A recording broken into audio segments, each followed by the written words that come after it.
Ayan mga kausba ko, at tayo na ginagawa ng kasaba cake.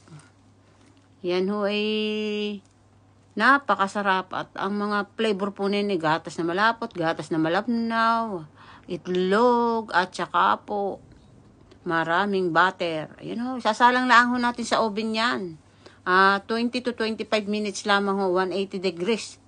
At pag huwi naluto ng ganyang mapula-pulang pwedeng-pwede niya, kasarapan na ho ang lutong iyan.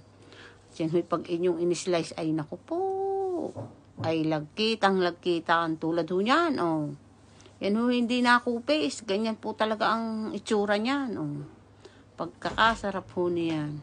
Ayan ho ay kahit ipantinda ninyo ay napaka siguradong hindi kayo mapapahiya sa inyong pagbibintahan. Pero yan ho mga ginagawa ko, pangkain lang ho namin. At pang merienda, pang ulam sa kape.